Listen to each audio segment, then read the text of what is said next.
নমঃ শিবায় মন্ত্রমালা চ্যানেলে আপনাদেরকে সবাইকে স্বাগত। আজ এই ভিডিওতে আমরা জানব এবছর মহাশিবরাত্রি কখন, কোন তারিখে শুরু হচ্ছে তা বিস্তারিত আমরা এই ভিডিওতে জানব। চলুন ভিডিওটি শুরু করা যাক। মহাশিবরাত্রি হিন্দু ধর্মের একটি গুরুত্বপূর্ণ উৎসব, যা দেবাদিদেব মহাদেব শিবের আরাধনায় উৎসর্গিত। 2025 সালে মহাশিবরাত্রি পালিত হবে 26শে ফেব্রুয়ারি বুধবার। তিথি শুরু হবে সকাল 9:42 এবং শেষ হবে 27শে ফেব্রুয়ারি সকাল 8:31। উপবাস ও প্রস্তুতি। উপবাসের আগের দিন নিরামিষ আহার গ্রহণ করতে হইবে। উপবাসের দিন ব্রহ্ম মুহূর্তে সকাল 4টে থেকে 6টার মধ্যে স্নান সেরে পরিষ্কার পোশাক পরিধান করতে হবে। হাতে কিছু চাল ও জল নিয়ে উপবাসের সংকল্প গ্রহণ করতে হবে। এবার পূজার প্রস্তুতি।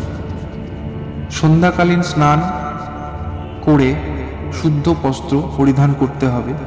শিবলিঙ্গের দুধ, দই, মধু, ঘি, চিনি, ধুতরা ফুল এবং বেলপাতা দিয়ে নিবেদন করতে হবে। শিবের মাথায় জল ঢালার মন্ত্র পাঠ করতে হবে। পূজা চলাকালীন ওম নমঃ শিবায়, ওম নমঃ শিবায় মন্ত্র জপ করতে হবে। রাত্রি জাগরণ ও প্রহর ভাগের পুজো। মহাশিবরাত্রির 4 প্রহর শিবের পুজো করা হয়। প্রতিটি প্রহরের কর্মসূচি: প্রথম প্রহর সন্ধ্যে 6:25, দ্বিতীয় প্রহর রাত্রি 9:30, তৃতীয় প্রহর রাত 12:31, চতুর্থ প্রহর ভোর 3:34। প্রতিটি প্রহরে শিবলিঙ্গে জল, দুধ, দই, মধু, ঘি, চিনি, ধুতরা ফুল এবং বেলপাতা নিবেদন করুন। রাত জেগে ভজন, কীর্তন ও শিব পুরাণ পাঠ করতে পারেন। উপবাস ভঙ্গ। পরের দিন ব্রহ্ম মুহূর্তে স্নান করুন, পূজা সম্পূর্ণ করুন এবং প্রসাদ গ্রহণের মাধ্যমে উপবাস ভঙ্গ করুন। উপবাস ভঙ্গের সময় সূর্যোদয়ের পরে এবং চতুর্দশী তিথি শেষে হওয়ার আগে হওয়া উচিত।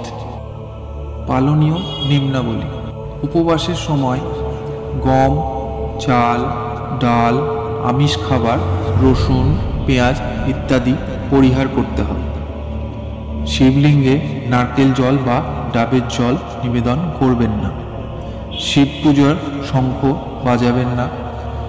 শারীরিক অসুস্থতা বা অন্যান্য কারণে উপবাস পালন সম্ভব না হলেও শুদ্ধ চিত্তে শিবের আরাধনা ও ভজন করতে পারেন। মনে রাখবেন, ভক্তির সঙ্গে পালন করা যে কোনো আচারই মহাদেবের কৃপা লাভের জন্য যথেষ্ট। ওম নমঃ শিবায়। ভিডিওটা আজকে এখানেই শেষ করছি। আবার দেখা হবে পরের ভিডিওতে। যদি ভিডিওটি ভালো লেগে থাকে চ্যানেলটি সাবস্ক্রাইব করে একটি লাইক করে দেবেন ও কমেন্টে লিখতে ভুলবেন না। ওম নমঃ শিবায়।